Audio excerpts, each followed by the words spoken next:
Hey everybody out there, I'm Chris. Mike. And welcome back to another Dark Avenger Comic Book review. Guys, we got lots of books this week. We got week 2 of Convergence. Got big books this week. It was definitely an enjoyable week again. And only 2 digital books. Really, it was supposed to be 1, which Mike's going to be doing first. It's from Marvel. The second book, if you guys didn't see the haul, is one of the Convergence books. Either I messed up and didn't buy or accidentally somehow disappeared from the cart before we made the order, and that book is Convergence Batman Shadow of the Bat, issue number 1. We did order a physical copy because we do want to have the full collection, but for this review, part 1 will be digital. I will show the physical book obviously on Friday's weekly comic book haul. But for the review, we don't have issue 1, and we didn't want to wait for it to come. It should be here by Wednesday, but we didn't want to push the review till Wednesday. We finished reading all the books. We want to get this review out as early as possible. So without further ado, Mike, do you want to start with your digital book? Yes, and these books were released yes! April 15, 2015. Getting, doing your stuff there. Okay. So I will go... Mike has to go behind the camera. Yeah. You can start talking about it while you're showing pictures. Yeah. Well, I just gotta get the comic book, but yeah, it's Big Thunder Mountain Railroad, issue number 2, and I do have to admit though, I really like the artwork in this comic book. But basically, it's the adventure of Abigail with her new best friend that she found in the miners, and they're trying to get out of there because of all the danger and everything. And both those characters were close with each other, but when Abigail's father came out, like saying that the ones with the handkerchief, they're like really robbers, she took it the wrong way, going to Abigail along with 2 friends that this guy was with. And he's like saying, oh, you're a robber, you're a mean person, and I don't want to know you anymore because of all that other stuff. And he takes the handkerchief off. Let's just say one of them wasn't very pleased with that, and at the end, she's like hung upside down by a certain friend of his, and doesn't look like good things for Abigail for next issue. So look out. But it was a great, enjoyable read. Alright, we're going to go out into space for the next 2 issues. First, we got Nova issue 29. It's summertime. School's out. Sam's finished school. He's done a great job. And now, what is Sam going to do with his 2 months off? And I wish this book would have come out in another, 2 months when we get summer break. But anyway, it's fine. So Sam is on summer break. So what's he going to do now? What is his plan? He's going off into space to find his father. Sam's girlfriend is going to be the babysitter. So Sam goes off. He asks Cosmo for a bit of help. Gets kind of misguided. Sets a bounty on his father's head. His father's doing something else in space. I'm not going to spoil that. But because he sets a bounty out on his father to try to find him, instead of doing it, let's just say a different way, you got like Rocket, who's like, what's going on? You got, Beta Ray Bill, that's kind of like, oh Sam, come on. And then you got Captain America, who reaches out to Captain Marvel to keep an eye on Sam. The artwork in this book is great. And let's just say by the end of the issue, Sam gets a little bit of what he's looking for through his bounty. However, the person whom he pays the bounty for the information also goes to somebody else who isn't too happy with Sam and or his father anyway. So it looks like by the end of this story arc, either Sam's going to be reunited with his father and there's going to be a problem for Earth, or I don't know, but it's really definitely setting up to be a really good story arc. And I'm glad we're finally reaching out into Sam finding his father. There's also another scene in here where Sam goes to Richard Rider's parents and tells them that he's passed away. It was a really touching moment there too, so it was really, really enjoyable. Star-Lord issue number 11, chapter 12 of Black Vortex. Only 1 issue to go. And in this issue, Captain Marvel shows up on Spartax, I believe it is, yeah. And she has the Black Vortex. However, that woman Mara is following right behind her, and Mara wants to destroy the Black Vortex because basically she knows, Gara, sorry, not Mara, Gara, and Pete knows that they need the Black Vortex in order to stop his father and save Spartax. At first, Jean is willing to sacrifice herself to get the ultimate power to stop Jason. Pete won't let her do it. Pete chooses to do it instead, and then Pete looks into the mirror and sees what would happen to him. He ends up not doing it, and the person that finally does decide to do it, where this person doesn't it's the last person you'd expect to reach into the mirror and actually gain the powers inside of it, and it's up to this person now to basically save Spartax in the universe. And it's to be concluded next week in Black Vortex Omega. I'm not going to spoil who the person was that finally did submit to the Black Vortex in order to save the galaxy, but let's just say that the Omega issue is definitely setting up to be something huge. I'm looking forward to the Omega book. I'm probably going to be reading it digitally, though, because it's a $5 book, and right now, headlong in Convergence. Got to be very careful how much we spend for physical copies. Magneto issue number 17. We get a really deeper inside story of one of the Nazi soldiers that Magneto actually encountered with, and that actually was the one that sent a message to Eric in the last issue. And we have this scene right here where they have a flashback. One of the guards' names I can't remember, but he's like very sadistic in this issue, like old Hidzig. And they have this big fight scene, and he has these tentacle red things growing out of him, kind of like Carnage. It reminded me of a little bit. But it was like just really graphic, and it just goes back to the memories and the dream, and he has Briar held hostage, kidnapped, so to say, and Magneto is let's just say he found a way to find Hidzig's weakness. And if you want to find out what the weakness is, you definitely have to read the book to find out, but it got a little bit better. It's good, but I'm seeing the whole thing of how it's getting a little bit down I was never sold on a Magneto series. I'm sorry. It's 17 issues. No, but I could actually tell, okay, now I have a funny feeling it's going to go to a downward slope because it's getting canceled. And you know when things get canceled, they go well, we don't know if it's being down. Canceled for good or if it's just until Secret Wars is over. Maybe until Secret Wars. Which that is coming, by the way. That we're on a timer. Soon Secret Wars is going to be happening, and we're going to have lots more books. Alright, the last book from Marvel, and then we're going into Convergence. We got Superior Iron Man issue number 7. This is my favorite book of the week from Marvel. You have Tony Stark from 5 years ago, his intelligence in this AI, in this armor, versus the Axis Tony Stark, because he's still under the influence of Axis. So how is Tony Stark going to save himself? Well, he drags Tony Stark, Axis Tony Stark, into space, basically, and apparently since the events of what happened, remember that issue where he has no recollection of being controlled? Well, it turns out that Tony Stark created a backup drive for his brain in case anybody ever corrupted his brain again, and then told Happy and Pepper, and then erased it from his own memory. And I'm not going to say how, but the armor drags Tony into space, into a satellite where it's going to reach into Tony's head and fix him. And apparently Tony's hiding something from Pepper, because even the armor won't allow Axis Tony to tell Pepper something. And then there's this whole... This feels so much like Superior Spider-Man. But the armor reaches in, or Tony Stark, the real Tony Stark, reaches into Axis Tony's mind. And I'm not going to say how the battle goes, but let's just say it doesn't go the way we're planning, and there's a bit of a twist to the end of the issue.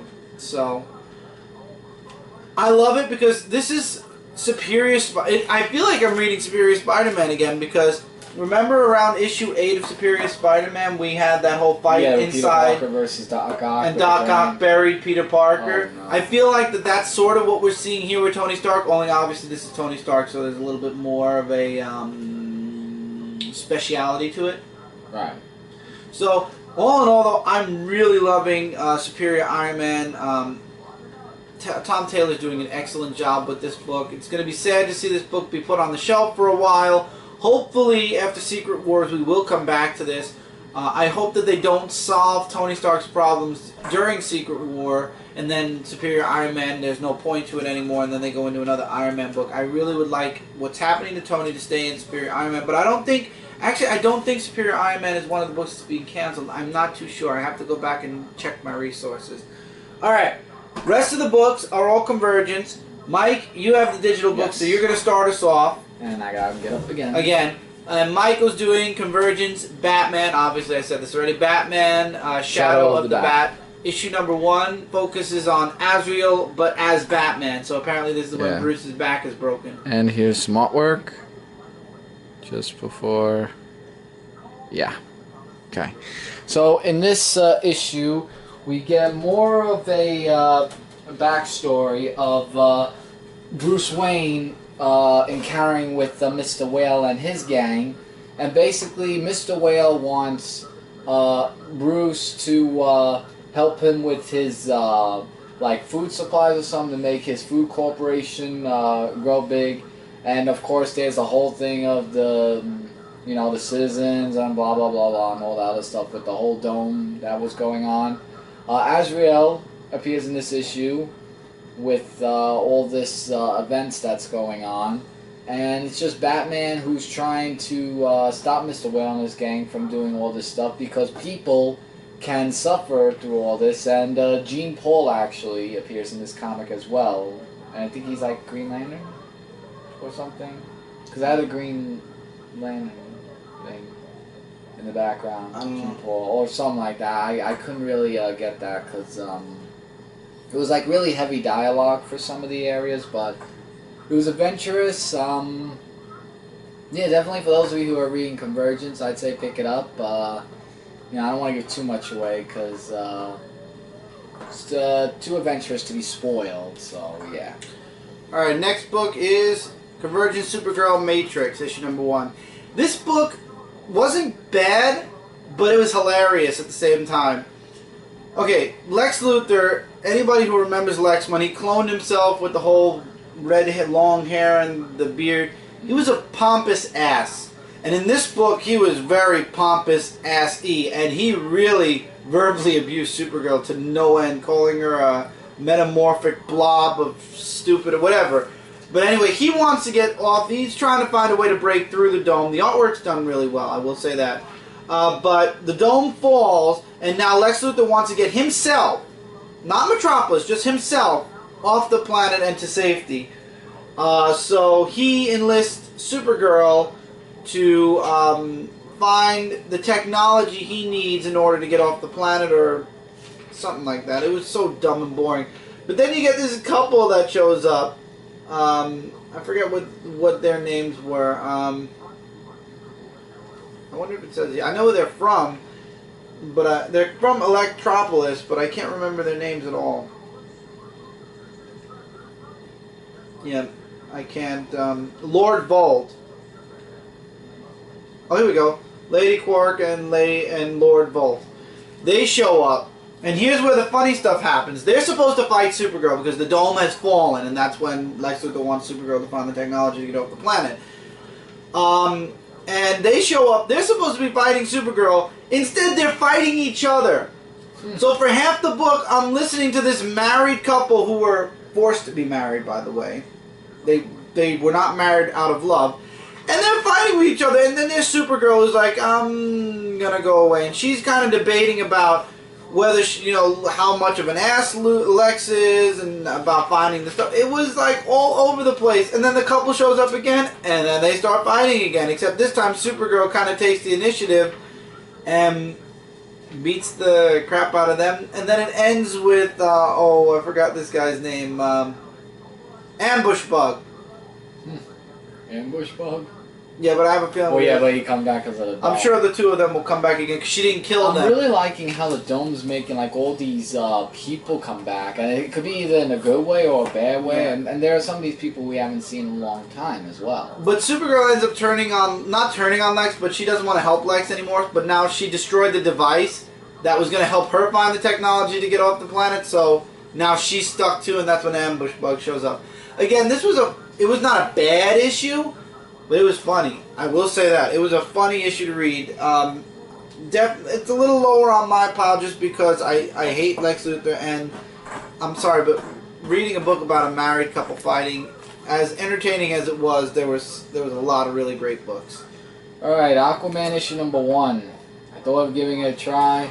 And I'm glad he did. Not an Aquaman fan. I'm not either, and I'm glad there's like one more issue after this for you, so you won't have to worry. But basically, what this book is talking about is how Aquaman was just saving people, and there's this newscast, Cat Grant from the Daily Planet. Oh, Cat. Yeah, who actually talks about, how Aquaman is just, not really a known person because, like, he hasn't been, with interviews and everything. I like the artwork, by the way. And he's just saying how he's just a loafer. And Aquaman didn't take that very well, so his friend, Dr. Dan, or Dane something, tries to help him out, and we get a little bit more about him, how he can't reunite with Mira because of all the stuff that's been happening, and how this doctor, Dan, actually helped him out with what's been going on with the police and everything. And the Citizens blah blah blah comes on, and the dome falls. The dome falls. Oh look, there's yeah. The Parallax shows There up. is a book in Convergence, Green Lantern Parallax. That's my next book. Which is your next book, and if you want to see the reason why it's there, you'll hear it in just a few moments. So we get Deathblow, who actually comes in, just shoots up the whole place, and yeah. So I guess it's gonna be Aquaman versus Deathblow, or if Green Lantern's involved. I don't know, but Deathblow is like the Punisher in this one. Now, here's the funny thing: how these 3 books, Aquaman, Supergirl, and Green Lantern Parallax from Convergence #1, are connected. The people from Electropolis show up. The daughter of the 2 married people, Lord Bolt and Lady whatever, their daughters in this book, and this connects with this book because they're apparently from the same metropolis, and Parallax makes an appearance. But anyway, we're going to get to that. So, the dome has fallen, and Hal Jordan has lost his connection to Parallax, and he finally, with his connection separate from Parallax, back in the 90s we didn't know that Parallax was the evil entity controlling him. Hal is basically himself again, and he's locked himself up in jail because of all the crazy stuff he's done. And Kyle is there too, but he's lost control of his ring also. The dome cuts off all their powers. We get, if you guys have no idea about what Hal Jordan did, or why he became Parallax, or how he became Parallax, it's all here. And Kyle's like, you're not evil. You're a good person, You did what you did under the influence of Parallax, or, well, before they knew it was an entity. But you're a good person deep down, and he chooses to still stay in jail. Long story short, the dome falls. Kyle gets his powers back, but so does Hal. So Hal is now back under the influence of Parallax. So he's kind of back to the way he was. Kyle tries to talk sense into him, and he kind of does reach into him a little bit, but then the woman shows up from Electropolis. I forget her name. Princess Fern, who's the daughter of Lord Havoc and the others. And she hurts Kyle, which sends Hal into a frenzy. And basically, he said, you attacked our city unprovoked. So instead of killing her, he leaves her, and he goes to Electropolis and basically says, your princess sealed your own fate, and he's basically going to destroy Electropolis now. But I have a feeling that Kyle's going to show up and try to stop him. But this is a really excellent book. I liked it, and I like how this book connected to Aquaman in that one scene where you get to see Parallax, and then it connects to Supergirl, because there is mention of Supergirl in this book, because they do go into Electropolis for a little bit. This connects...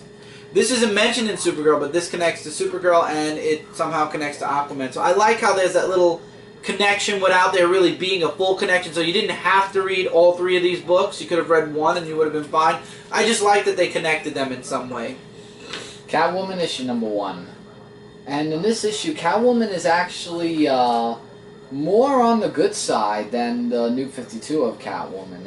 I could have told you that one. Yeah, I mean, she saves these people who were kidnapped, and of course the police show up, and you know how that is. And then that's where the dome falls, and then we go 1 year later when they're you know, trying to figure out where this Catwoman person is because of you know, searching for. I want to just find a good picture of Catwoman actually. And like right here, which is fantastic artwork. That's the classic costume, not the black one that we're used to seeing. Yeah, I like that she's in the purple one. And then this, oh, what's his name? I'm trying to remember what his name was. Well, anyway, he's just trying to make like a new world on his orders to make oh, Mr. Manham, basically. And he just wants to make all these changes, which are not so good changes and everything. So, Catwoman... That was a nice page also. What, this one? Yeah, that would have been a nice one to show. Oh, yeah. I'm going to show more than one. Relax. So, yeah, she just doesn't like how there were so many people being kidnapped. So, she actually goes to save one of her friends, Sally, from that. Yeah, we know citizens. And we get a little bit of a team-up that Catwoman's going to be teaming up with. Because the dome falls at the very end. Yeah, that Kingdom Come? Let me see. Is it? I believe it is. It looked like it was. I don't know. The artist didn't really specify. Yeah, I didn't show you, actually. Yeah, it's Kingdom Come. Yeah. So one of the Kingdom Comes is actually going to be with Catwoman, or actually go against Catwoman. I don't know. We don't know yet. It's nice that Kingdom Come showed up at least once in Convergence, week 2. Well, it showed up more than once in some of them. Alright, Convergence, Superman, Man of Steel, issue number 1. This is where Steel takes the spotlight. The dome has fallen, and for a year, Steel has been protecting... know the dome has fallen, Chris. Thank you. The dome's fallen, and for a year, Steel's been protecting Metropolis as it's one of its few heroes who doesn't use superpowers to be a superhero. He uses his armor. So these ex-LexCorp members show up, and there's a huge fight that breaks out. Jamal and Natasha jump into the fight a bit. Those are the two that are on the cover. And it's really lots of action, really great stuff. And there's a funny scene with the cat and Emil Hamilton trying to figure out the dome to break it down. I love Emil Hamilton. Whenever he's in something, he's really good. And one of my favorite supporting characters from Superman back in the 90s makes an appearance here. Bibbo with the Ace of Spades. He's kicking these guys out that start a fight in his club.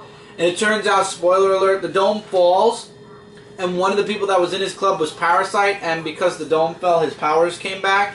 So now it went from Steel fighting LexCorp people to fighting Parasite. Except Gene 13 shows up. And they're his opponents for the fight. And they waste no time. I don't like them in this issue because they just don't even waste time. They go after Steel. They don't try to avoid a fight. They don't try to team up with him. They don't try to say, why do we have to fight him? You know, this is wrong. They just go after Steel, and Natasha jumps in to try to help him. Bad stuff happens to Steel by the end of the issue, I will say that. And then Parasite attacks Gene 13, and things don't look so good for Gene 13 anymore, but things look even worse for Steel by the last page of this issue. I'm not going to spoil it, because I'm hoping things will get better by issue 2, but Gene 13 just came in and didn't waste any time trying to eliminate Steel, and that was horrible on their part. And I remember reading a few of the Gene 13 issues when I was starting my Superman collection way back when, and this is why I didn't like them. So, Steel, really good issue. I did enjoy it. Green Arrow issue number 1 in the Convergence series, and Green Arrow actually has a, you know, I like how where Green Arrow has like all these people. Like first he didn't know he had a sister, and he's actually... This is pre-New 52. Erase everything you know from New 52. Okay, with the pre-New 52, he actually has a son who actually like does all the archeries, which is this guy right here. And can't remember what his name is, but yeah, basically he helps out people and brings them to a Connor Hawk, his name is, and he's helping these people bring them into the shelter because there's these gangs on the street who don't like certain people entering their neighborhood. So there's an arrow that he sends out, and Green Arrow sees it and meets up with Connor, and he's like saying, like I have all this, homes and everything that's going on, and basically he knows him because like saying I'm your son, and then he's like, what? That's crazy, but that's when the dome falls. Yeah, that's when the dome falls. So yeah, and there are other two people who he meets, and someone else who he meets is also calling him dad. I'm like, was Green Arrow a player or something? No, Dad was with a question mark. That was his wife. It was Black Canary. Oh, really? Because I could have sworn that was... That's Black Canary. I don't know why she has that either. Her. I mean, that looks like Black Canary. But still.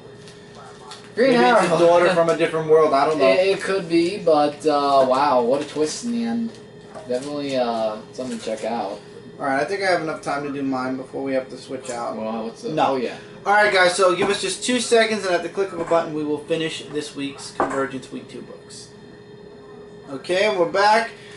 And now we're going into Convergence, Justice League International issue #1. I had to read this. I love Blue Beetle, and I love Justice League International when, especially that scene where Batman punched Guy Gardner out in one punch. Wow. But this book only involves Blue Beetle, Fire, Ice, Red Tornado, and John Jones. And Captain Atom. I don't know if I said Captain Atom. I'm making sure. I don't think you did say Anyway, okay, good. All the superheroes with superpowers are now powerless, and they're doing exactly what Steel's been doing. They're protecting Metropolis while it's stuck under the dome. And Metallo attacks. I love that. Metallo from the 90s, man. And I love the paneling and everything. It reminds me of some of my old Justice League International issues. And JLI just goes after Metallo. And I love how Blue Beetle just got ahead of Metallo in the end and beat him. And the JLI is not, John especially is not comfortable being trapped under the dome. He's like, we should be trying harder to figure out a way to break out of the dome. We've been here for a year. And Blue Beetle's like, look, I'm not the leader by choice. I was put here. I was anointed leader. I never asked for it. It fell into my lap. If you want to take over, you want to be leader, go ahead. And Jean's like, I'm not criticizing. I'm just trying to point out that it might be necessary to fight a little bit more. And that's when, of course, the dome falls. The JLI get their powers back. And then they're met by... heroes. I don't know if this is from, I don't know where they're from, honestly. Can't be San Diego. It must be from Kingdom Come. Has to be from Kingdom Come. It looks like it. It looks like Kingdom Come anyway. I'm not too sure because some of the characters look familiar from Kingdom Come, but not. But let's just say old, then they should heroes show up in Metropolis to defeat their heroes, and while Blue Beetle was against fighting throughout most of the issue, the last panel has him saying, so I guess we fight. So next issue will be, I wonder if it says at the end of the issue, next issue will be, and I love the end, the back where, no, it just says to be continued. So next issue will be JLI versus JLA-ish. Really great. I love Justice League International. This was a really enjoyable issue. Okay, Suicide Squad issue #1. And with that, we have Cyborg Superman, we have Superboy and Steel. I feel bad. We didn't get Eradicator. The one Superman out of the four. Give it time. It's still going to be coming, We'll see. But... and that's Green Lantern from Kingdom Come. I know that. Yeah, that is Green Lantern from Kingdom Come. So, basically, it starts off with Boomerang and... why can't I remember his name? Who talk with Toyman. Yeah, they talk with Toyman. I can't remember what his name was. Deadshot. Deadshot and Boomerang. And while Toyman talks about his objective with the dome falling and with Atomic Skull actually coming back, well, I don't want to show that page. It's a little bit graphic. The whole thing happens. Amanda Waller tells Barbara about what she heard. Yeah. What she heard. So she wants to talk with Carol and General Lane about a team she wants put together. And here is the Kingdom Come superheroes. So Amanda Waller wants to put a team together because the world is at stake. So she goes to see people like Bane, Black Manta, Deathstroke. yeah, or Slade Wilson, so to say. Also Count Vertigo, Deadshot, Poison Ivy, Captain Boomerang, and Bronze Tiger, with also Cyborg Superman. So she's putting a really great team together, but even though I really didn't like Amanda Waller in the New 52, and I know it's pre-New 52, so we have a new player in this game, and that's going to be doing everything constructive, and he goes by the name of Lex Luthor.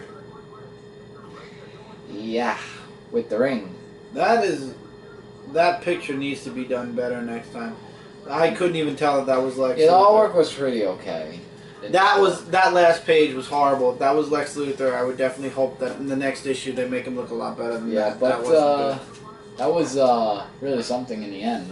Alright, and this is the last mini-series, and then we go into Convergence itself. We have Convergence Superboy issue number 1. This is my favorite book of the week. Connor, the dome has fallen over Metropolis. It's been a year, and Connor is just, the people were just getting to like him. You know, he was just coming into who he was, and then he lost his superpowers because the dome cuts off all the superhero superpowers. So for the past year, he's been normal, and they've been trying at Cadmus Labs as much as they could to get him his powers back. And then they just determined that it's something that's in the... So wait a minute, it cuts the superheroes' powers and the villains get the powers? No, the villains' powers were cut too. Didn't you just see a Parasite in Steel got his powers back after the dome fell? Oh, okay, so then that's... And then I love how Duplex is back. I really enjoyed him as a supporting character back in the early 90s for Superman and especially for Superboy. And, you know, he's a lot of the internal dialogue talking about Superboy and what's going on in his mind. He also has psychic telekinetic powers. Yeah. So the dome, there's a scene at Superman's statue, I'm not going to spoil that. The dome falls and Superboy gets his powers back. I like that he's back. And we're going to have, the classic one. And then, of course, Kingdom Come superheroes show up in that Metropolis and kind of coax Superboy out of that Metropolis into the Kingdom Come Metropolis. And long fight short, let's put it that way, he's confronted by Kingdom Come Superman at the end of the issue. Oh, man. And for so long, you know, Connor has been fighting, well, right now he's just called Con because he didn't become Connor yet. He's Con-El. Or just Superboy. Superboy's been fighting to do what's right, or what he thinks. You know, he's always got that little voice in his head trying to tell him what's right and what's wrong, or what he should do, and he's trying to live up basically to Superman. And it's a conflict that especially in his young days, he had a huge conflict trying to live up to Superman. Yeah, because he wanted to be Superman. Remember that comic book, like saying, you know, Superboy versus Superman, saying I am the real Superman, like. But he is still hot-headed, and when Kingdom Come Superman says, "Are you Superman or are you a child pretending the mantle?" that sets Superboy off, and that's what's going to lead into the next issue. Will they fight? Will they team up to fight against Telos in issue 2? They're gonna fight, probably. We'll find out. Team up, fight, and then team up. Now, the reason I did these before the miniseries this time is because these are all connected to issue 1 still. However, Convergence issue 2 moves on, with these still connected to issue 1. Again, the focus in issue 2, though, is the Earth 2 superheroes only. Most of the beginning of the book sums up what happened to Dick Grayson. If you didn't read World's End, World's End, it retold you him giving his son away to a woman who it turned out to be Big Barda. They don't say that here, but the world basically ends, and then it shows him getting taken away. Like, it shows him and the remaining heroes that stayed on Earth while the ships escaped being trapped by Apocalypse, and then it shows him being teleported away to Telos' Earth. And now Telos has started the competitions, and he's got them all kind of trapped. But when his attention gets skewered away by, and I will say this, Future's End superheroes did show up. There is a splash page where the Future's End Beyond superheroes, the ones that are all converted by Brother Eye, go up against. Remember when Stan Lee did a book for DC Comics, like if Stan Lee created Superman, Wonder Woman, Justice League of America, so, yeah. where Superman had blonde hair and he looked like that, and Wonder Woman and stuff like that. Well, basically, Future's End Justice League destroyed Stan Lee's Justice League world. Oh my goodness. But with Telos' attention away, he apparently can't control everything at once. The Earth 2 superheroes get free. Again, I'm not going to spoil the fight, but they fight Telos, and in the end, he basically just goes away. Green Lantern reached into the planet to try to fight against Telos a little bit, and when he reached in to absorb some of the planet, he gained a little bit of knowledge, and he found out that Telos is most afraid of this one ruined city, and there's something in that ruined city that takes you underground, under the planet, to where they can stop Telos. So the objective is for them to go there. However, Dick Grayson and Thomas Wayne Batman go to a Gotham instead. He has another plan. We don't know what it is yet. They end up in pre-New 52 Gotham. Not anything from week 2. This is from week 1's Gotham. And the best scene ever, where he comes face to face with Bruce. That was awesome. And then you have the rest of the Justice Society members, I'll call them Justice Society members, trying to make their way to the ruined city while not really getting too involved with the fights that are going on. And I did mention in my haul that I saw Superman red and blue on the cover, but only red here. In the background you can see Superman blue also. So they're in a fight with other superheroes. So the Justice Society decides to go around the city. I'm not going to say what Thomas Wayne or Bruce discussed, but the ending was so great where Thomas is like, you make a hell of a man, Bruce, and if your father's anything like me, he sure would be proud of you. And he says, take care. And you got that moment where Bruce kind of, that's his father, you know, even though it's not his father, it was somebody. And then we get introduced to another character, whom I'll save for the next issue, because I'm sure that we're going to continue from this last issue, this last panel in the next issue. But I have to say, you know, Convergence, when I think of Convergence, I was thinking Telos and then jumping all over the place throughout all of the different cities that were collected on his planet. And so far, the first 2 issues have focused mainly on the Earth 2 superheroes. Now, World's End, I understand, you know, there was a whole point to it where these heroes were going to be here, and then somehow it was going to lead into Earth 2 society, whatever. I understand. I mean, as much as I enjoyed this for the Earth 2 heroes, like I love the Bruce Wayne and Thomas Wayne scene. I like where they fought Telos here. At least it showed, you know, heroes fighting against Telos. And obviously the Justice Society is going to bring heroes together to fight against Telos, and probably some of them will go into the ruined city and go under the planet to try to find a way to stop him. I don't want the main focal point to be on the Earth 2 heroes. There's a huge event. I mean, all of these books show there is a huge event going on in multiple parts of the planet. I would like the mini-series, this series, to focus a little bit on that too, not just the Earth 2 heroes, because then what is this but another expansion to World's End? Except now we're in Convergence, so it's World's End / Convergence.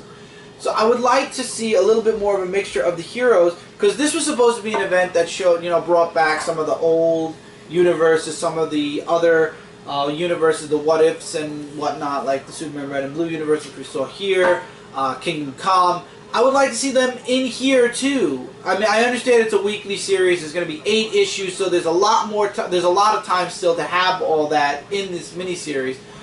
I just don't want the focal point to be just Earth 2 superheroes. I want it to be a vast amount of heroes. I mean, I want it to involve some of the heroes. I don't want these heroes to just be in their miniseries and that's it. I want to see them show up in Convergence. Maybe not the first 4 issues. Maybe the first 4 issues are, you know, because these issues are setting up from issue 1. But the last 4, I'm hoping that we at least get to see some more than just Earth 2 superheroes. I want to see more. I want to see what's going on the planet.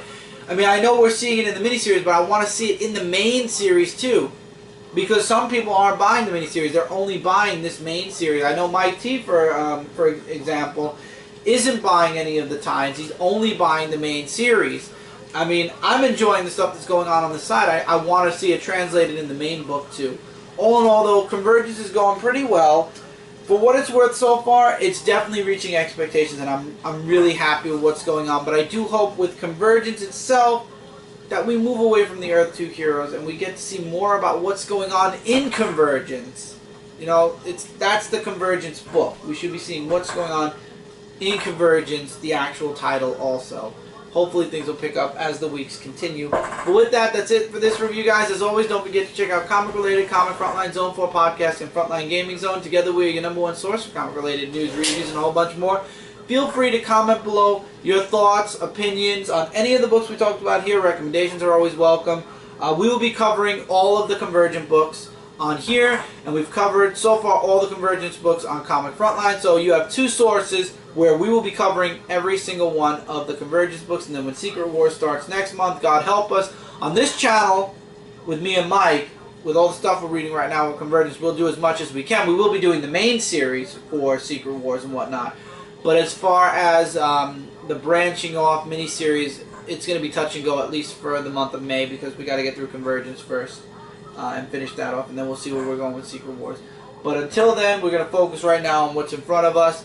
So until next time, everybody, take care, keep reading, keep collecting. We'll see you guys in the next review. Hey, everybody.